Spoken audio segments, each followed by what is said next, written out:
Broadband is attractive for UNESCO. It's not the first time actually that UNESCO is working and making advocacy for new technologies, for more innovation, especially in this world of connectivity. For us, for UNESCO, it's how the overall debate goes much deeper than technology and infrastructure. In our mandate is to promote education, sciences, culture, communication. In fact, if you look at all these four basic areas, all of them are somewhat linked also to new technologies, to innovation, to access to information. I think it's fundamental.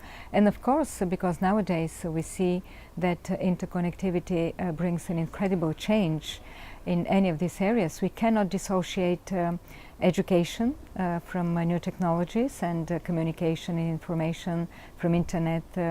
We cannot dissociate freedom of expression or media access to information. That is also within our mandate, let alone science, technology, innovation. Here in the Broadband Commission we have a real debate, and I would say, I hope then we have a real project also implemented in the countries of governments, of academia and the private industry.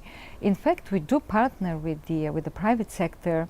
I myself am very much in favor of such partnerships, which I don't see it in terms of transfer of financial resources. It's rather in some kind of a common responsibility and sharing some common objectives, because the private sector brings innovation, the private sector brings all these new technologies and new ways of looking at different issues, and with us, of course, we bring all the knowledge and expertise we have working with governments, knowing finally what social inclusion is, what are the objectives of these agreed development goals, and as we call it here within the Broadband Commission, broadly the content.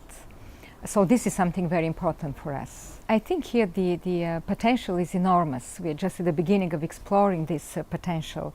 What we do at UNESCO, I just give one example. We do have established already partnerships with Microsoft, with Intel, with Cisco, for the training of teachers and ICTs. We do partner with some other companies also. We are working with Apple. I hope that just in 2 weeks we will launch on the iTunes University a lot of our open resources for education. We prepare actually a big project. We're working on the open educational resources because we believe in the free access of people towards these resources. In fact, we did launch here. I was extremely happy to launch just 10 days ago a very important global partnership for women's and girls' education, which is a partnership with the private sector mainly, and us and governments also, which was in the presence and very close involvement of the Secretary General of the United Nations, Ban Ki-moon, and State Secretary of the US, Hillary Clinton. I believe in these partnerships because we can bring an enormous energy and synergy around that.